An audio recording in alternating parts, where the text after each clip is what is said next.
주제 한번 읽어볼까요? 앞으로 집을 사고 팔 때 정부 허락을 받게 되는 건가? 무슨 얘기인지 궁금하시죠? 문재인 대통령이 신년 기자회견에서 집값을 원상 회복해야 한다고 밝힌 지 하루 만에 오늘 청와대가 매매 허가제까지 시사하고 나섰습니다. 집을 사고 팔 때 정부의 허락을 받으라는 아이디어인데 파장이 꽤 큽니다. 먼저 문 대통령의 어제 발언과 강기정 정무수석의 오늘 목소리 각각 들어보겠습니다. 일부 지역은 위화감을 느낄 만큼 급격한 가격 상승이 있었는데 그런 급격한 가격 상승들은 원상 회복되어야 한다고 생각합니다. 그 원상 회복의 기준이 언제로 생각을 하시는 거죠? 집 없는 서민들은 집 안 사고 원상 회복될 때까지 마음 놓고 기다려도 되는 건지. 대답이 불가능한 질문으로 보여집니다. 그런 문제를 반드시 잡겠다는 것이고 너무 이례적으로 가격이 오른 지역이나 그런 아파트에 대해서 그냥 가격을 안정화시킨다는 정도로 만족하지 않겠다라는 의지를 밝힌 것입니다. 특정 지역에 대해서 정말 비상식적으로 폭등하는 지역에 대해서는 부동산 매매 허가제를 둬야 된다라는 이런 발상도 하는 분들도 있습니다. 예, 일단 저 정치적 속내를 파악하기 전에 먼저 이도원 의원님. 네네. 말은 개념은 그렇게 어렵진 않을 텐데 부동산 매매 허가제를 좀 정확히 설명을 좀 부탁드릴게요. 그러니까 말 그대로 부동산 매매를 허가받으라고 할 수도 있죠. 근데 그거는 아마 그렇게 하기는 어려울 것 같고 그거는 아마 그러니까 사회주의 정책이라는 그 논란이 굉장히 많았지만 저걸 정말로 실행을 한다고 그러면은 그런 논란이 다시 일어날 것 같고 사유재산에 대한 명백한 침해이기 때문에 이거는 위헌 소송으로 갈 가능성이 굉장히 높고 그럼 그렇게 하지 않으면 사실상의 이제 그 부동산 매매 허가제가 나올 수도 있겠습니다. 그러니까 고가주택에 대한 대출을 원천적으로 금지하든가 아니면 그 자금을 어디서 마련하는가를 처음부터 끝까지 다 밝히라 이런 식으로 되면 사실상의 허가제가 되겠죠?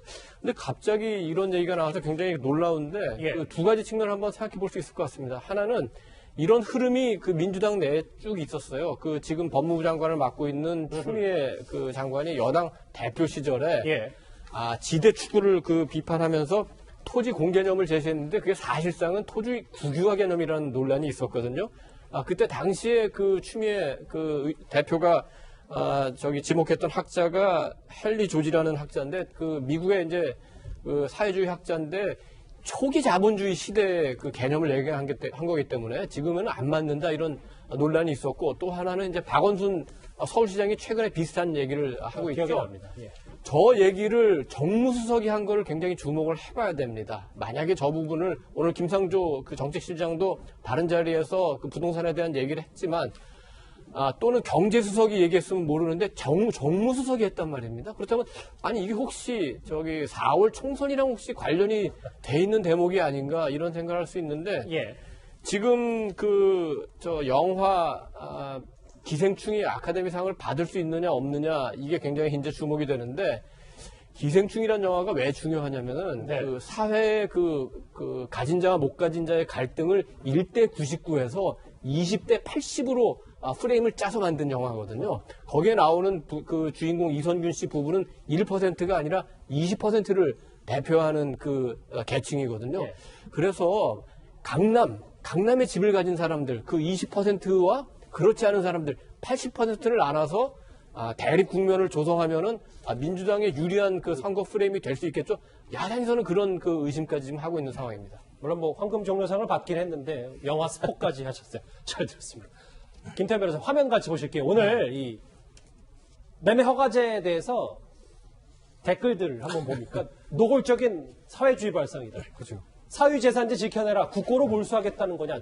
오늘 이런 댓글들 뜨거운 거 처음 봤습니다. 그러니까 아직까지 공식적으로 나온 건 아닌데 사실은 지난번에 9억 이상 주택에 대해서 담보대출 금지하는 이 부분에 대해서도 아니 내 집 가지고 내가 대출 받겠다는데 왜 그걸 막아? 라는 어떤 비판은 있었어요. 사유재산자 침해하는 것 아니냐. 근데 이제 지금 만약에 부동산 매매 허가제가 만약에 개인적인 의견이라고 하죠. 만약에 된다고 하면 그거는 본인의 어떤 자산을 쉽게 마음대로 사고 팔지 못하는 것이기 때문에 그건 사유재산세의 엄청난 침해고 진짜 이게 자본주의 사회가 아니라 사회주의 하자는 거 아니냐는 비판 나올 수는 있는 거죠. 네. 그러니까 지금 이제 댓글에서 그렇게 이제 비판적인 댓글이 있는 건데 제가 하나 지적하고 싶은 건요.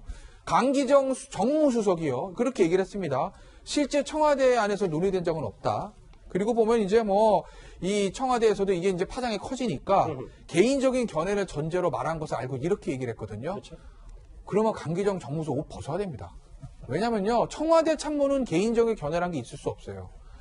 내가 개인적으로는 좌측으로 가고 싶어도 개인적인 견해라고 생각하고 자, 이 방향에서 좌측으로 갑시다. 이건 제 개인적인 견해예요. 국민 여러분 속지 마세요. 개인적인 견해. 아무리 얘기해도 청와대 핵심 참모라는 타이틀을 달고 얘기를 하면 그게 정부의 공식 입장으로 시장에서는 충분히 오해할 수 있는 것이거든요. 예. 더군다나 이렇게 파장이 큰 거를 그냥 사석에서 나와서도 아니고 방송에서 나와서 한다? 아무리 청와대 내에서는 이거 저 공식적으로 논의된 적이 없습니다 라고 본인이 얘기하고 그 이후에 청와대 관계자가 그건 개인적인 견해로 말한 것을 알고 있다라고 진화를 한다고 하더라도 청와대 핵심 참모가 실명으로 방송에 나와서 저런 중요한 사안을 얘기한다는 것 자체는 시장에 굉장히 안 좋은 시그널을 줄 수 있기 때문에 이건 정말 자제해야 되는 게 맞습니다. 그리고 저 부분에 대해서는 저게 청와대의 공식적 입장이라면 모르겠으나 예. 정말 공식적 입장이 아니라면 저는 강기정 정무수석에 대해서 청와대에서 엄중한 책임을 물어야 된다고 봅니다. 김주옥 교수님, 그럼 이건 어떻겠습니까? 카드를 꺼냈다가 다시 접은 건 네. 결국 이 부동산 관련해서 초강력 대책을 내놓기 위해서 여론을 한번 본 거다. 뭐 이런 분석도 있던데요. 예, 뭐 그런 의미도 있겠지만 전 제가 볼 때는 좀 갸우뚱한 건데요. 저걸 왜 했는지 좀 잘 이해를 못 하겠는 거예요. 지금 제가 볼 때는 오히려 지금 검찰 인사와 관련 논란이 많으니까 스핀닥터 하나 이쪽으로 제 느낌에는요. 아, 그러니까 국면 전환을 네, 한다는 그렇죠. 말씀이죠. 네, 그리고 또 하나는 뭐냐면, 근데 그것도 왜냐면 저 주제는 제가 볼 때 중도층 표가 떨어져 나가게 하는 파퓰리즘이에요.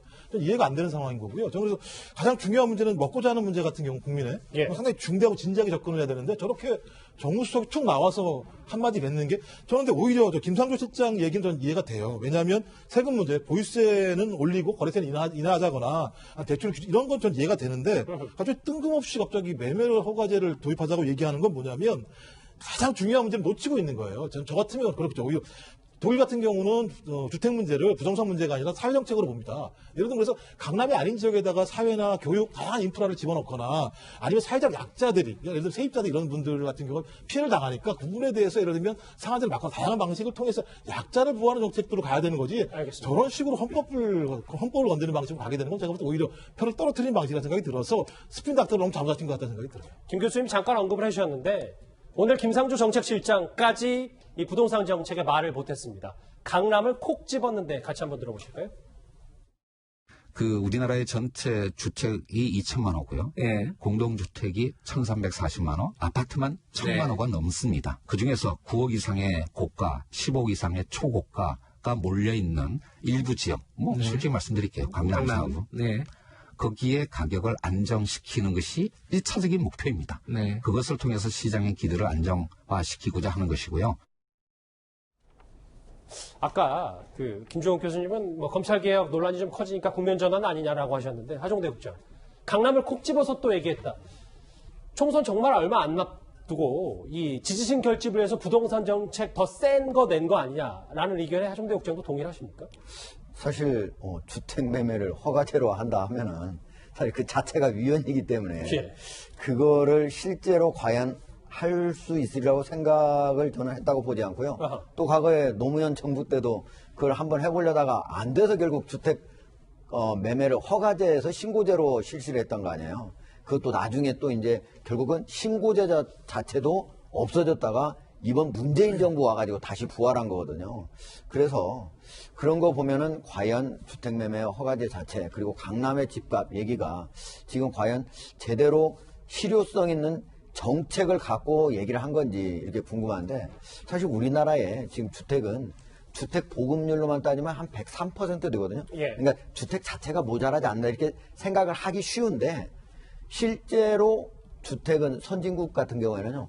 주택이 충분히 있다라고 하려면 한 보급률이 주택 보급률이 115%는 돼야 된다고 보고 있어요. 그러니까 지금 현재 있는 주택 보급률도 공급이 많이 확대돼야 된다. 그리고 또 하나는 지금 자가 보유율은 전국적으로도 60%가 안 되거든요. 즉 다시 말해서 10명당 6명도 안 되는 꼴로 자기 집을 갖고 있는 거다. 그리고 수도권은 10명당 4명이 겨우 자기 집을 갖고 있다. 그런 걸 보면은 저는 무엇보다도 가장 중요한 게 한 사람이 다주택을 갖는 거를 제한을 해야 된다. 왜 2개, 3개 자기가 거주하지도 않는 곳에 집을 사가지고 임대를 하도록 하는 제도를 놔두면서 다른 걸 손댑니까? 알겠습니다. 저는 1가구가 자기가 진짜 실제로 거주할 수 있는 집만 살 수 있도록 이렇게 제도를 바꾸는 것이 가장 급선무라고 봅니다. 오늘 이제 청와대에서 나온 뭐 좌충우돌 이 부동산 매매 허가제 이렇게 진행되고 있는 가운데 오늘 당으로 6년 만에 돌아온 이낙연 총리는 종로 출마 채비를 하고 있습니다.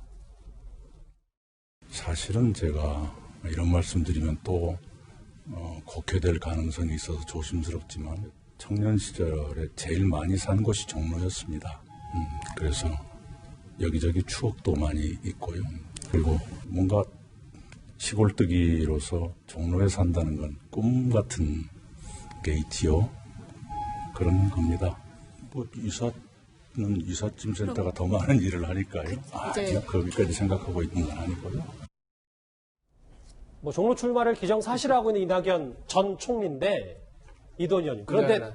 이 부동산 얘기 논란이 커지니까 왜 강남 아파트 살지도 않는데 이건 또 청와대 정부 정책대로 안 파냐 뭐 이런 비판까지 나오더라고요. 지금 2년, 3년 가까이 그 삼청동 총리 공간에서 살았죠.